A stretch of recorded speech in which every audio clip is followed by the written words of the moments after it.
Good evening. Path here with another episode of Man with Purpose. Today we will dive into a fascinating topic that really has had me intrigued for a very long time and has had a significant impact on my life. That is Jungian archetypes. In today's episode we will discuss exactly why are they important, what they are in the first place, and how do they appear in our everyday lives. But before I go into that, I want to preface the episode with something. I had a sort of a personal realization which I wanted to share as part of writing the content for the podcast episodes. And that is that over the years, I've spoken to a lot of guys, like a lot of men, complete strangers, personal relatives, friends of mine, a lot of my internal questions. And it has struck me that there is this common theme, which is that most men don't know how to behave as men in the first place, which seems to be even magnified when they're in the presence of women. They're like acting all weird and not really know what to do in some cases, and I'm guilty of that. I've been there as well. And it appears as if they're missing something on a fundamental level, something that is difficult to point out at a first glance. Some writers refer to this topic as the deep structures of the mature masculine. When I first heard that, I'm like, wait, what? It just kind of glazed all over me. I couldn't really get a sense of what that is. Masculine structures obtained through various ordeals and initiations. And again, if you're wondering what those missing masculine structures are, perhaps make a note of that, because we'll keep coming back and referring to those as we go along with this series. And over time, I promise it's going to make a lot more sense. I want to share a story of how I first got exposed to this and how I first discovered this type of material. Happened about 7 or 8 years ago, even though I didn't quite understand the significance that carried at the time. The spark which caused everything to snowball and lead me onto this journey of self-discovery was, maybe no surprise to some, actually women, and in particular a woman, which I would end up falling in love with. At the time we met, she was in a long-term relationship with someone much older than both of us. He was maybe 34 or 35 at the time, a grown man, and he had his act together, or so it appeared from an outside perspective to me. On the other hand, here I am, 21 years old, still very much a typical mama's boy. What I mean by a mama's boy is I was a trickster.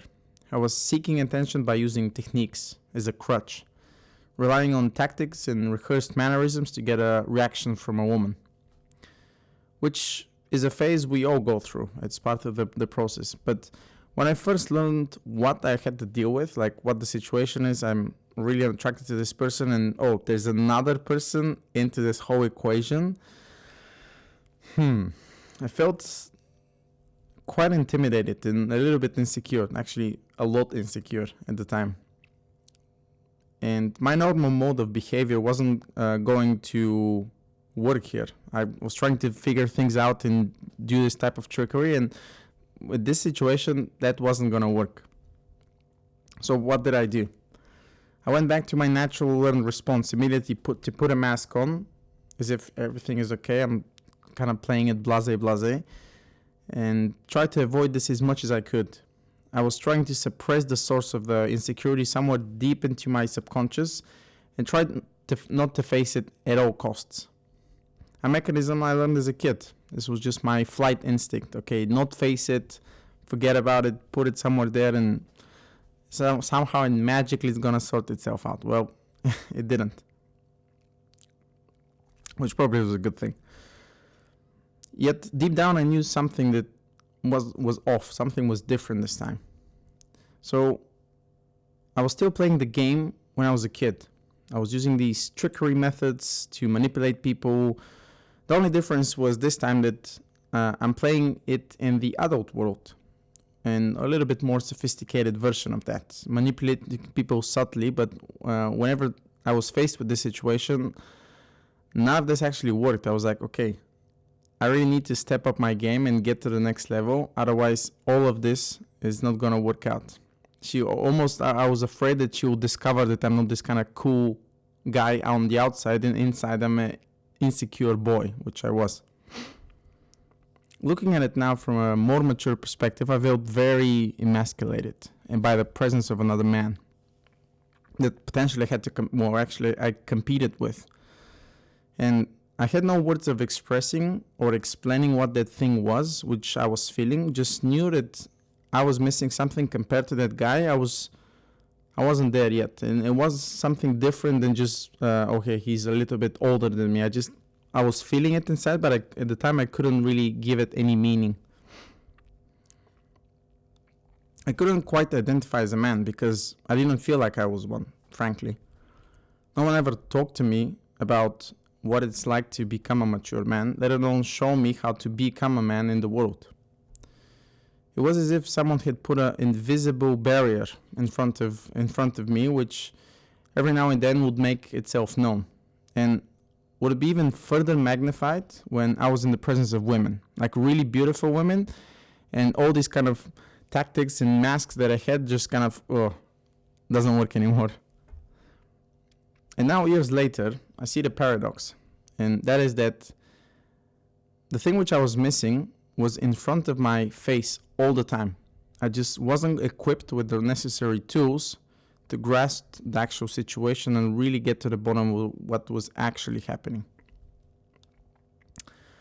It's the thing that you cannot see, which is right there, almost like an unspoken language and what's called elusive obvious. A term I heard from a guy called Eben Pagan, or he used his pen name at the time, David D'Angelo, and a guy named Moshe Feldenkrais, which initially mentioned this term, the elusive obvious, in his book. The term suggests that something is right in front of our eyes, but yet we cannot see it. So this was really the language of this more of a mature man that I was kind of feeling, but I couldn't quite point out, and instinctively I knew that I was missing. Something that I kind of knew that existed, but how can I convince someone that actually that's even there?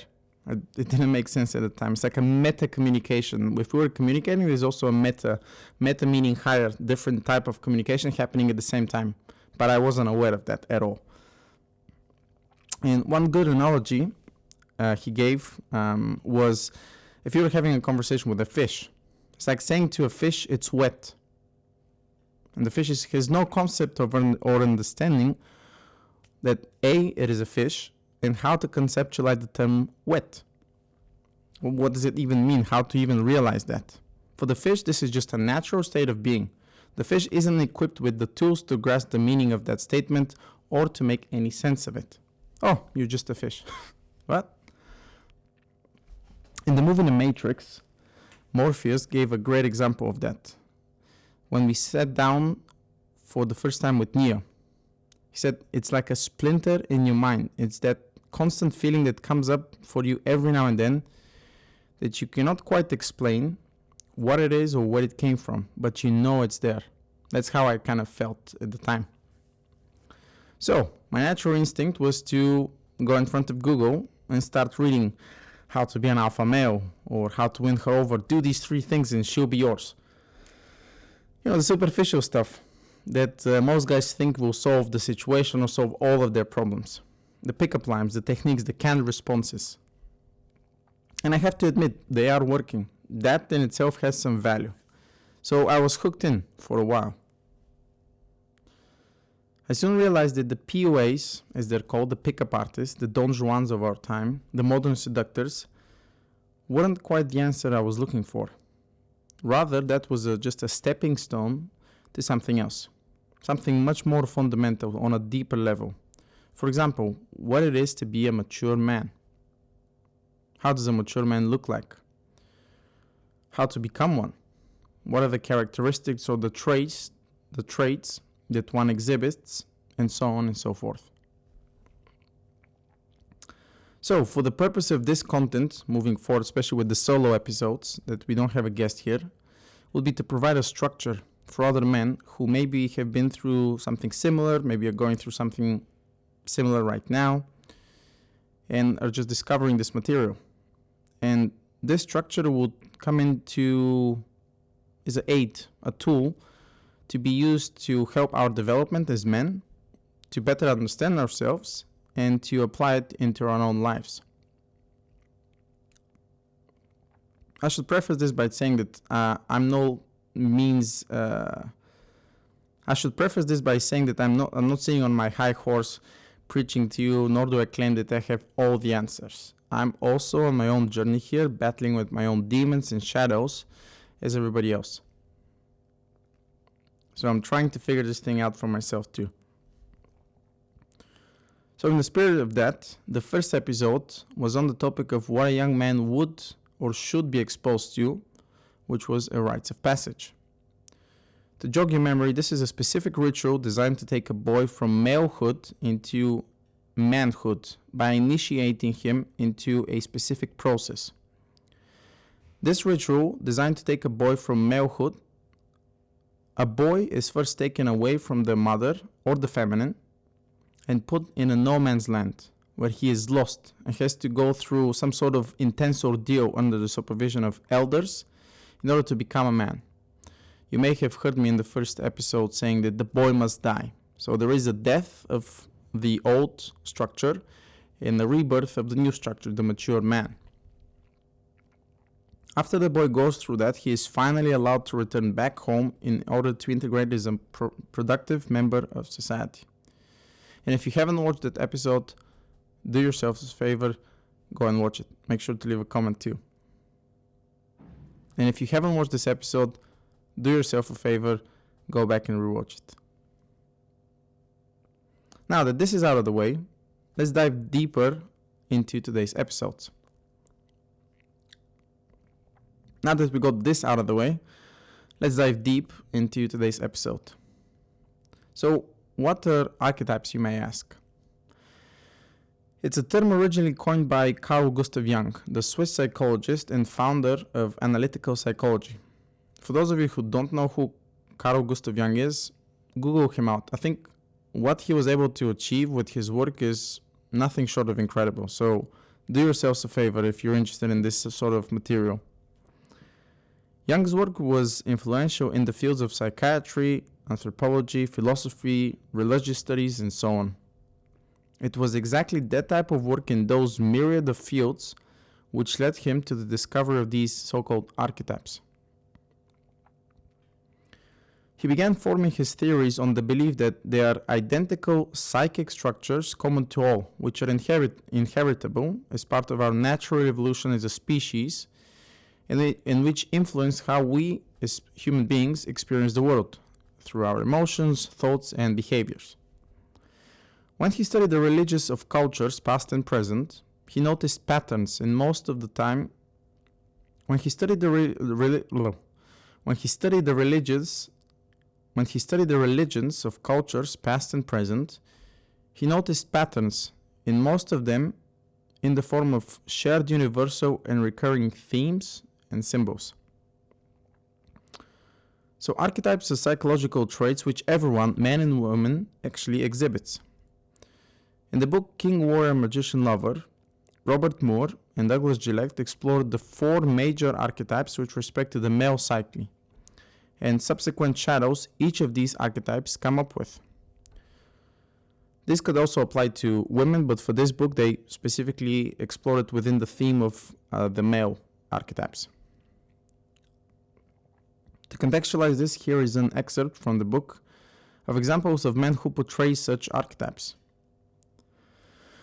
The drug dealer, the ducking and diving political leader, the wife beater, the chronically crabby boss, the hotshot junior executive, the unfaithful husband, the company yes man, the indifferent graduate school advisor, the gang member, the father who can never find time to attend his daughter's school programs, the coach who ridicules his star athletes, the therapist who unconsciously attacks his clients' shining. All these men have something in common. They're all boys pretending to be men. And I'll add to this, the pickup artist who sees women as another conquest and uses trickery and rehearsed tactics in order to get them in bed and satisfy an insatiate thirst for lust, or just add another number to his ever-growing list of conquests. Right? Remember what I said above. I was still playing that game as a kid, but now a more sophisticated version in the adult's life, similar to what I just read to you guys. That's also an archetype. What I continue to suggest is that modern masculinity is a problem, no surprise, and a lot of men are struggling to figure that part of their lives. Bear in mind, that book was written 30 years ago. And only recently we started talking more and more the last 3 or 4 or 5 years. So, yeah, this goes really deep. One good analogy to understand the king, warrior, magician, lover archetypes can be illustrated with the being, the doing, the thinking, and the feeling aspects of ourselves. I should preface that these are innate traits and inner potentials that lie dormant in every one of us. So we have access to all of those. We just need to know how to do that in a mature way. So if you think about it, each of these characters or archetypes comes in a form of a triangle. So at the top sits the mature, healthy version of the archetype. And in the bottom sides, you have the shadow sides, each with an active and a passive role. So these archetypes can either possess you, you're thinking that you're the shit, God's gift to the world, or they can oppress you. And I'll explain that in a second. The king and the magician are opposed functions that balance each other. So if you think about it on a spectrum, king sits on the North Pole and magician sits on the South Pole. And then same with the lover and the warrior and the lover. So let's dive into each one of those archetypes. So for today's episode, we're going to be diving specifically looking at the lover archetype. The mature lover sits on the top of a triangle, whereas at the bottom, you have the bipolar or the shadow sides of the lover, the addicted lover and the impotent lover. Like I mentioned, if you think you're God's gift to the world, chances are those structures are possessing you. If you're extremely self-critical all the time and you undervalue yourself, you self-sabotage yourself all the time, you think you're a piece of shit, then you're under attack by the structure in the psyche. In other words, the impotent lover. The mature and healthy lover is usually characterized by the following traits: passion, sensuality, connection, empathy, joy, support, and embodiment. And most people seem to confuse the lover, thinking that it's only reserved for love in the context of sexual or intimate relationship, and that's not true. This goes beyond the capacity for mere love or romantic love. However, this goes beyond the capacity for mere romantic and intimate love, but love itself. That is parental, family, and friendships. The lover lives through the great primal hunger of our species: sex, food, well-being, creative adaptations of life's hardships, and ultimately a sense of meaning. The lover can appreciate the natural world as if he sees God in everything. In relation to the other three archetypes, the lover acts as a glue, as a linking function between the other three archetypes, allowing them to stay in harmony and balancing them out. For example, the lover serves the king by providing him with the compassion and understanding to be nurturing to others. The lover is well versed in the realm of aesthetic energy, which allows him to read others, understand how they feel, and empathize with them. However, such openness comes with a price, namely the lover feels both the joy and the pain of others. In contrast, other archetypes are more concerned with order, boundaries, and discipline, while the lover is seen as more of a free spirit and is able to cross boundaries in search for passive experiences rather than performing duties. The lover is an archetype that comes very naturally to me. I remember I was in Thailand a couple of years ago, and I was traveling with a friend on a bike through these mountains. There was beautiful mountains, green scenery everywhere you turn. And I remember we booked a bungalow on this hill overlooking a beautiful mountain, and you can see the jungle there, and just peaceful and quiet and tranquility. And I remember it as if it was yesterday. I could literally sit there and stare at the view, just stare at the view for hours, feeling incredibly connected and grateful and just mesmerized by the scenery. I felt one with nature, with everything that was living and breathing. And also when it comes to understanding others and showing empathy for other people's emotions, it also comes very naturally to me. But also, there's also downsides for that, because sometimes I can feel another person's pain, or if they're frustrated or emotional, like I'll get this gut-wrenching feeling in here if I'm sitting next, especially if the person is actually within close proximity to me. So there's pros and cons to this. If you're looking for a great example of what a mature, healthy lover looks like, look up Zorba the Greek. He's a personification of what a mature lover archetypes actually looks like. Now, let's look at the bipolar or the shadow versions of the archetypes. The shadows of the lover are the addicted lover and the impotent lover. The addicted lover is the typical mama's boy, who's still overly attached to the feminine. He is too in love with everything, chasing the indulgence of the senses and his endless pursuit of women and sex. They also quite fear the loss of love. He imagines himself being a sex symbol. He has an external locus of control, meaning he derives pleasure and happiness from external sources rather than internal sources. Oftentimes he will fantasize about his crushes but never does anything to engage them or ask them out. Instead, he seeks the comfort of watching pornography or masturbating in secrecy. An inflated lover is seeking a constant adrenaline rush, which manifests in meeting multiple sexual partners, buying tickets to different destinations, and so on and so forth. They're constantly looking for variety. A typical example of what the lover is was the character from the hit series Californication, Hank Moody. A lot of men, myself included, resonated with that alpha male qualities which Hank portrayed in the seduction department, especially when he's around women. There's a lot to learn from him.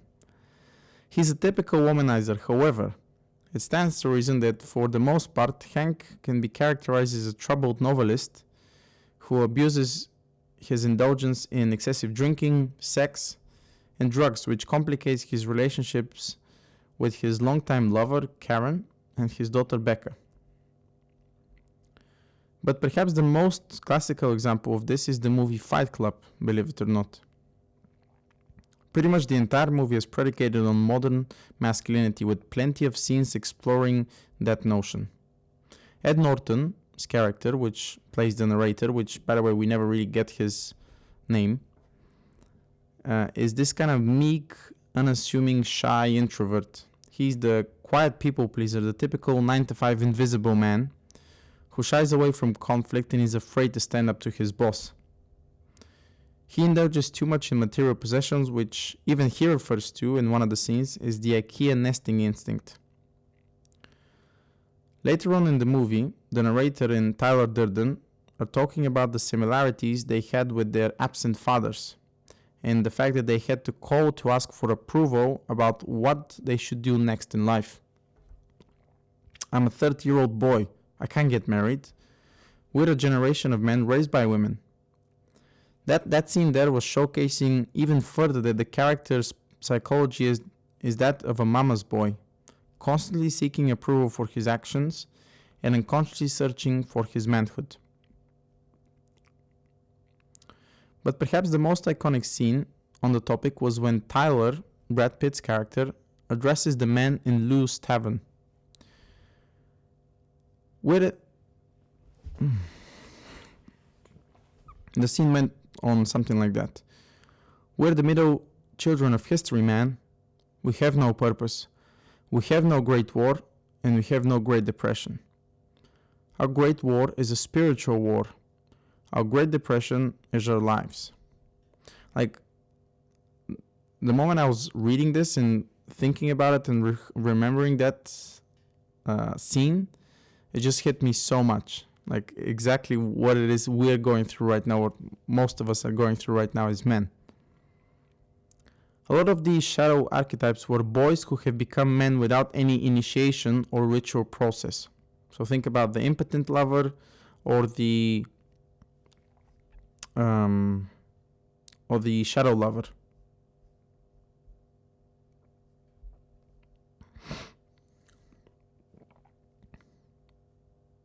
A lot of these shadow archetypes were boys who have become men without any ritual initiation or process present. Think about the impotent lover and the shadow lover.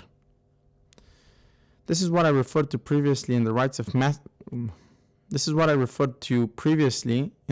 Passage podcast, that with every boy that comes of age will develop a void in his psyche.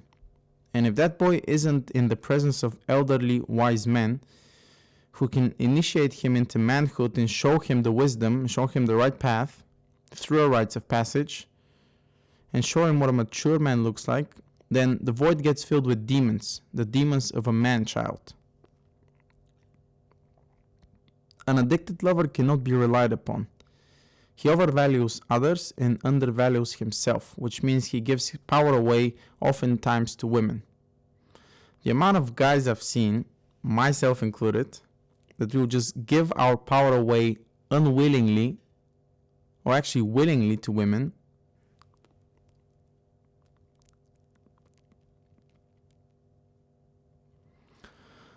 and the amount of guys, myself included, back in the days, that would give our power away willingly to women just to seek that comfort and the attention just blows my mind.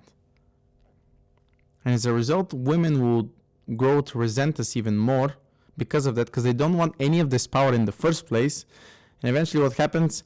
Poof, they're gone. And the guy's like, oh, but I did everything right. Yeah, not quite. I even spoke to a friend of mine recently about this very same subject couple weeks ago. And we went to a static dance together, and we were dancing, having a good time, and afterwards we sat down and we started talking. And he kind of told me how attached he becomes to women. And as a result, what happens is, because he overcommits and gets overly attached and constantly seeking the attention, guess what happens? Woman leaves.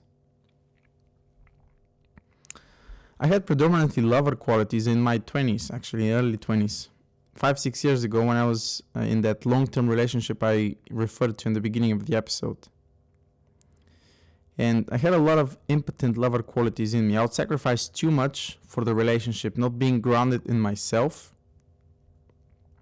and having focus on myself for the most part. I was always focused on the other person. How would they feel if I do this and this and this? How would they feel if we go and do this? And that's a recipe for disaster. But I'm very grateful because it happened and taught me a lot of invaluable lessons. I was a typical people pleaser. I'll put other people's first. I was the typical people's pleaser, and I'll put others in front of me. It was not until years later that I realized you should always come first. Like I was even telling this a couple of days ago, that you cannot give if your cup isn't full. Like you can only give from your overflow. How can you give to others if you cannot give to yourself, right? And also a good analogy that comes to mind is, remember the last time you were on a plane and the crew is going through the safety procedures. What do they say right before the plane takes off? In the event of emergency, and if cabin pressure drops, oxygen masks will fall from the storage above. Put your mask first. Because how can you help someone next to you if you're not giving that oxygen to yourself, right? Because how do you expect to help others? Maybe the little boy or girl sitting next to you, the old lady sitting next to you if you're not giving that oxygen to yourself. So what's one thing we should be doing as lovers, really more focus on ourselves. Now, let's look at the impotent lover. And this is the lover that constantly finds himself fantasizing about what life could be like. He is the hopeless dreamer. Contrary to the addicted lover, this shadow archetype is out of touch with the lover energies and is usually manifests when one suppresses the lover energies. This type of person never gets anything done. He has grand visions of entrepreneurial ventures and does endless to-do lists, which never amount to anything, because he never follows through. He would often say yes to people knowing that he is saying no to himself and that he won't be able to follow through. Being a people pleaser, the impotent lover is deprived by any boundaries and will oftentimes give too much only to find unreciprocated love. Kind of the example I was giving earlier. This archetype needs to show up more for himself by providing self-love and looking to satisfy his needs first. Now, what can we do to call the mature lover version in oneself? I think first of all, it's important to do some self-analysis here. Really look back, take some time off, and really kind of slow down a little bit, because especially right now, if you're living in a big city or you're running a business, everything just goes 100 miles an hour. You barely have any time for yourself to, okay, I need to probably work on this a little bit. So do some self-analysis on this and see what actually you can do.